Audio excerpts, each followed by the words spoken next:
উত্তরপ্রদেশের চান্দৌলিতে এক বর হঠাৎ করে তার বিয়ে বাতিল করে খাবার পরিবেশনের অভিযোগে বিলম্বের কারণে কনে এবং তার পরিবারকে অনুষ্ঠানস্থলে আটকে রেখেছিল শুধুমাত্র সেদিনের পরে তার চাচাতো ভাইয়ের সাথে গাঁটছড়া বাঁধতে।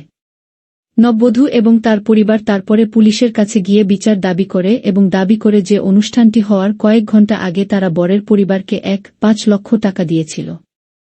সংবাদ মাধ্যমের সঙ্গে আলাপকালে কনে জানান, ৭ মাস আগে মেহতাবের সঙ্গে তার বিয়ে ঠিক হয়।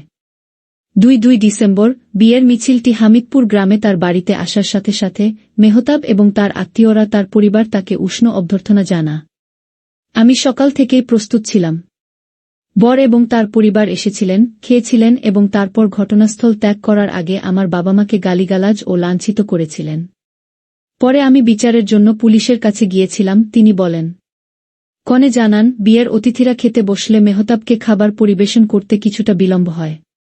তার বন্ধুরা তাকে উত্ত্যক্ত করে এবং মজা করার পরে সে রেগে যায় এবং তারপরে সে এবং তার পরিবার কনের পরিবার এবং আত্মীয়দের সাথে দুর্ব্যবহার করে, যার ফলে একটি তর্ক শুরু হয়।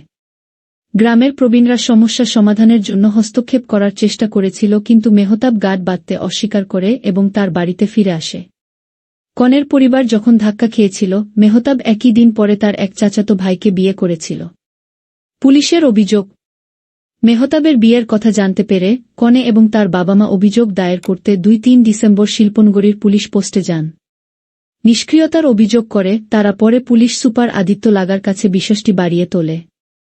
অভিযোগে মহিলার মা বলেছেন যে পরিবারের ৭ লক্ষ টাকার ক্ষতি হয়েছে কারণ তারা সমস্ত ব্যবস্থার জন্য অর্থ প্রদান করেছিল এবং বরের পক্ষ থেকে প্রায় ২০০ জন অতিথিকে খাওয়ানো হয়েছিল।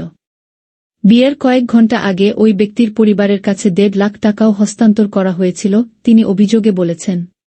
সূত্র জানায়, মিস লাগে উভয় পক্ষকে ডেকে পাঠান, যারা বিষয়টি সৌহার্দ্যপূর্ণভাবে সমাধান করতে সম্মত হয়।